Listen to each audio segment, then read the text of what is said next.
Good morning po. Kukunin po namin yung power spray. Spray po kami ngayon ng ampalaya. Good morning po sa lahat. At shoutout nga pala kay Henry Yushi. Shoutout po. Mga bulletin ha.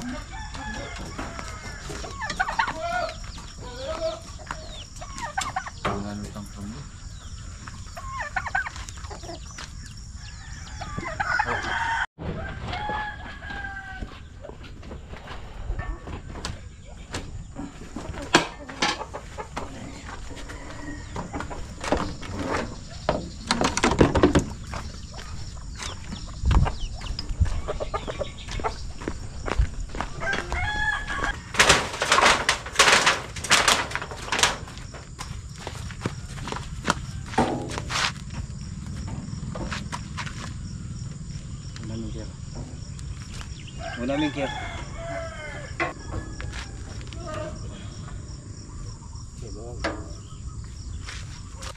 Tara.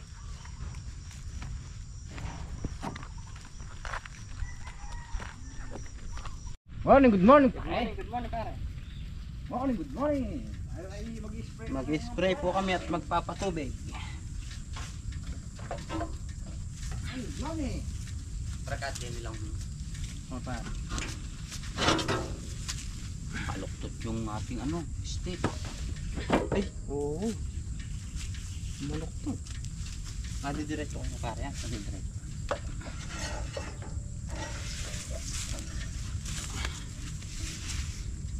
Maluglugan natin muna natin. Testing ko yan para malakas pa.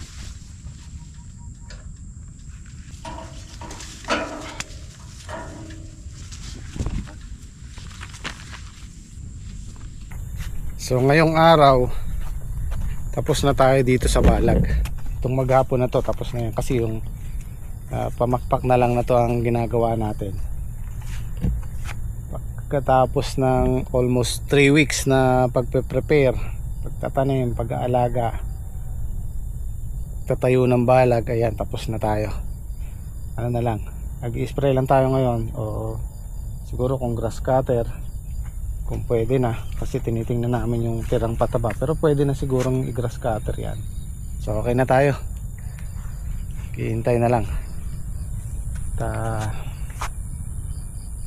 Doon naman tayo po-focus nyan. Yan, madali na yung trabaho dyan, re-repair lang tayo dyan.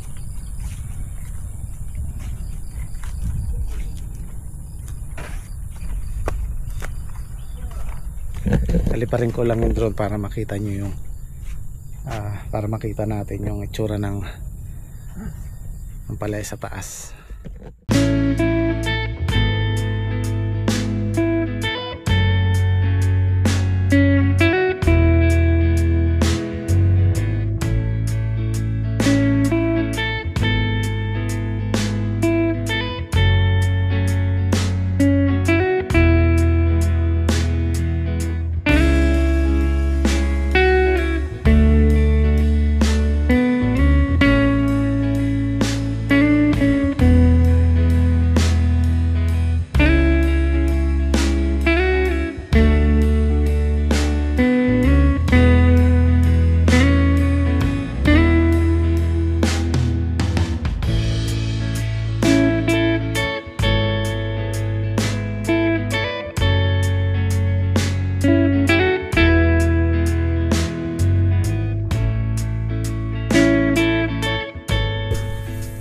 Pwesto na namin doon sa gitna para madali yung pag-spray. Doon na rin tayo magtitimpla ng gamot. Pare kahit gilid mo lang, papatagin natin yung kwan. Sobra-sobra yung natin. Hose.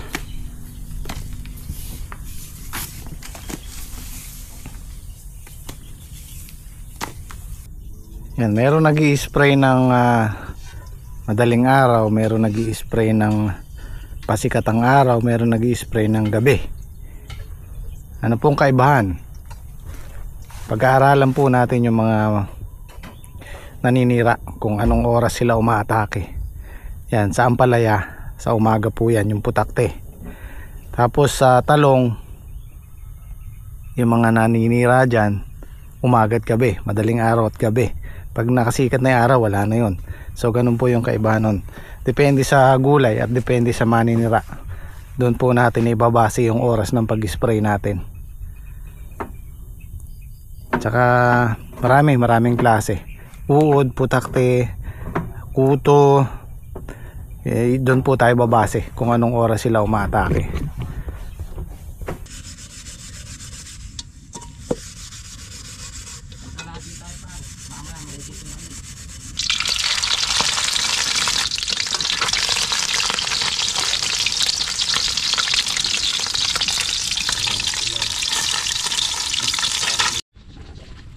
Ulam natin ngayon, buro, tsaka gulay, tinapa.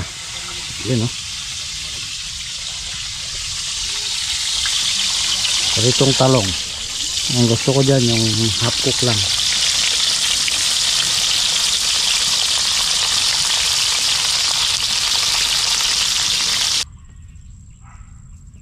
Hinugasan ko na pare doon para malinis na. Para andaran na lang. Oo. Marami nakadikit na pataba.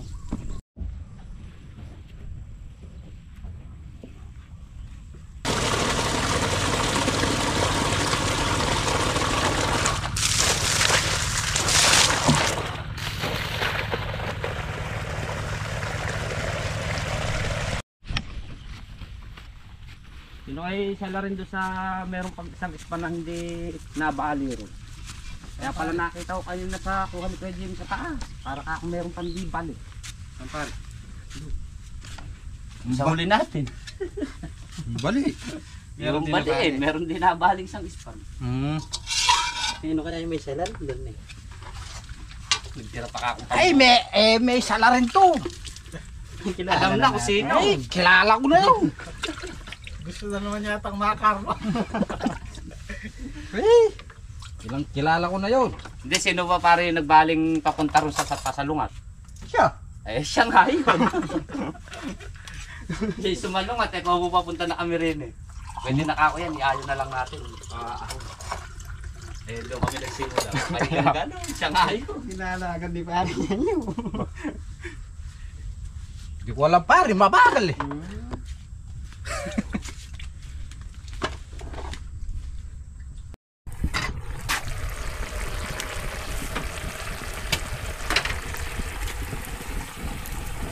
Na marami po sa ating mga kababayan ang di alam yung buro.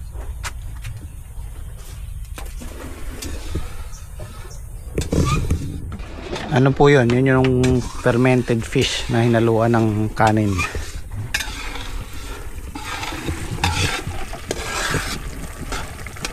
Sarap po yan. Sausawan ng inihaw na isda, sausawan ng gulay. Yung iba nilalagyan ng food coloring, kulay pula. Sarap ng almusal natin, oh. Diba? Oh. Ayan, kaya lang malangaw. Kagaya niyan, panahon ng langaw, wala tayong magagawa. Kain po, kain. Kain po. Tayo. Kapampangan. Yaman niyo yung buro.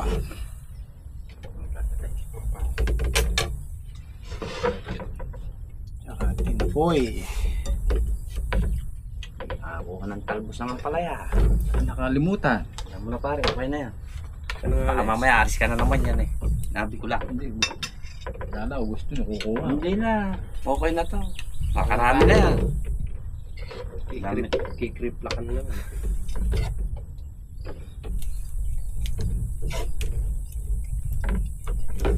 Oh, pre. Kunin mo na. Alam ko namang... Yaman niyo yung buro. Ano, pakaburo lang. Dapat sa dati. Ayun po.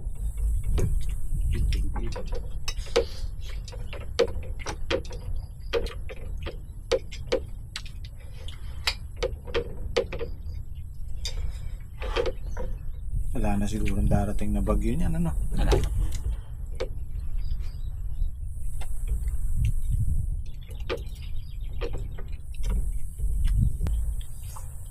Shoutout nga po pala kay Ma'am Tights Punla. Shoutout po. Po.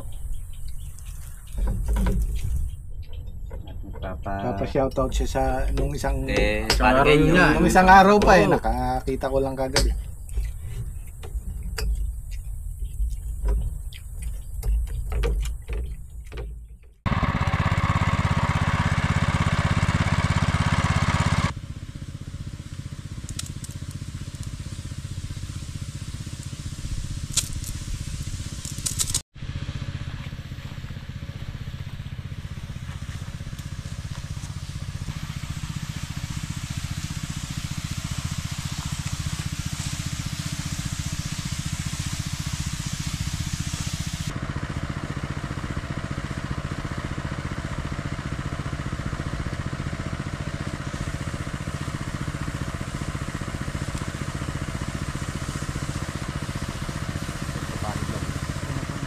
Kala mo bagal lang.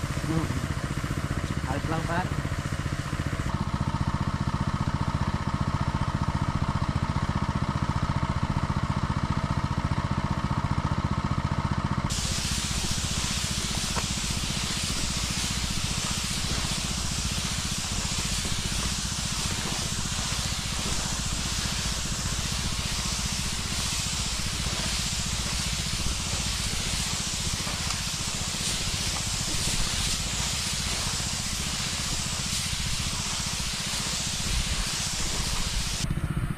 Okay na to, itatali na lang. Meron pa isa doon sa dulo kasi meron tayong sudya dito. Yun sa dulo. Hindi ito maididiretso panibagong bali yung pamakpak nandito tatapat. Yung pagkakalag nito, yung pagpuputol, doble ingat po tayo kasi pag pinutol mo to, pumipitik to, baka tumama sa mata natin. Kaya kailangan huwag mo isasagad yung putol, magkakagatla lang siya tsaka mo igaganon, kaysa dun sa diretso putol, pumipitik po yan, delikado. Ayan, ganito po yun yung safe na pagputol. Okay na siya noon, para hindi pumitik, gaganon lang natin. Okay. Itong edad ng ampalaya namin na to 26 days, 26 days. Pangalawang spray pa lang po natin yan. May halong may halong foliar. Ito po yung mga pinantatali nila sa bundok, kung gaano katibay. Kahit tuyo na siya mahirap pa rin lagutin.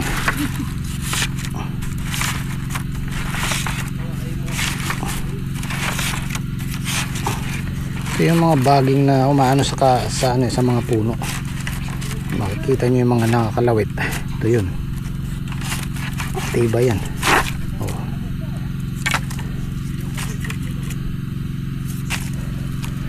Mga balat.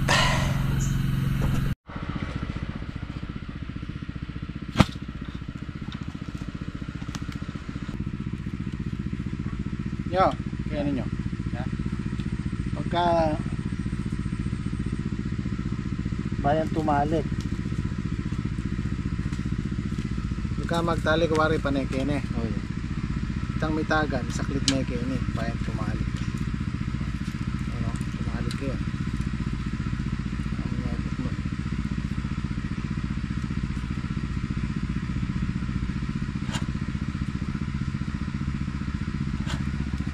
Kumana ako karito mga palya. Karatong lele ako ba? Hindi, may itong mong maraguling kailangan takarin, kindang ko.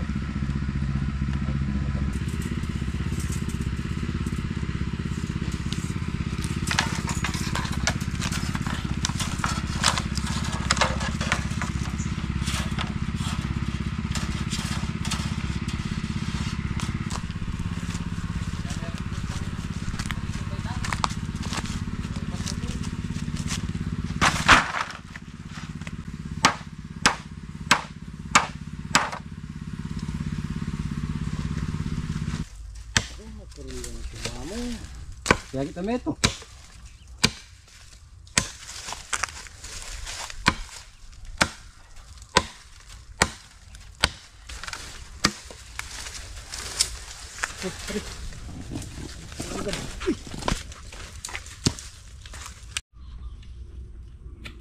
Ganyan.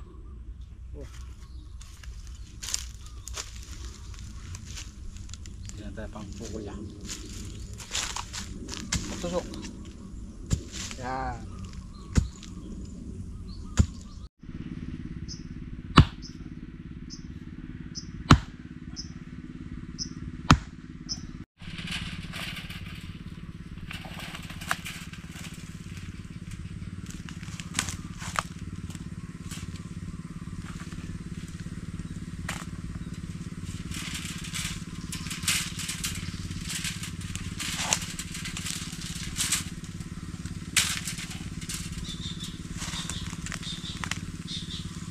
Nagira ya.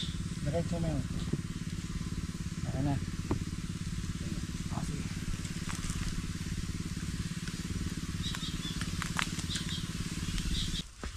Ano lang natin higpitan mamaya.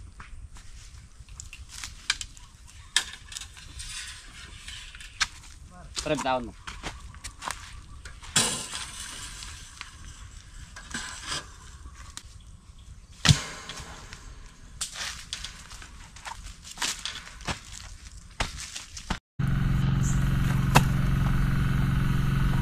So, pamaya-mayang hapon.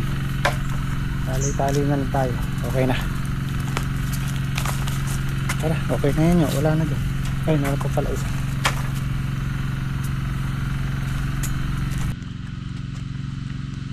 Ang hapon ulit. Hindi na kasikat ang araw pero mainit.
Ayan po tayo.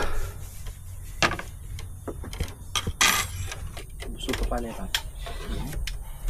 May danon po. May dahilan na naman niya. May dalong na yan naman.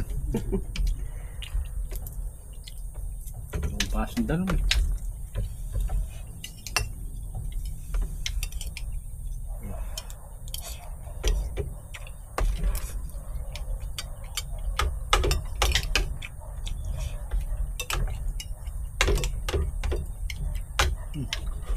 Lang.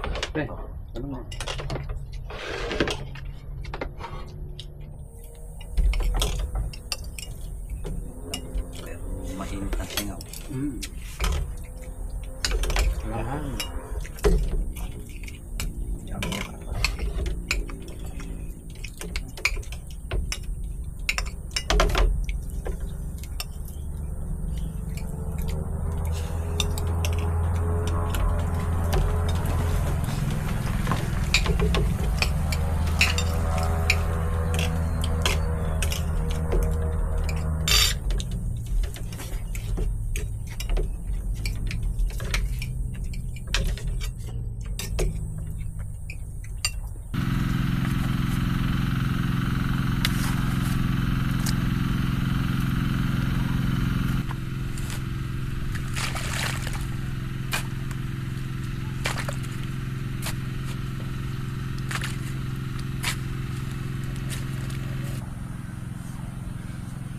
Ay.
Okay guys, tapos na po yung balag namin. Maghihintay na lang kami. Unang-una, papasalamat kami sa Panginoon at sa inyong lahat. Maraming salamat.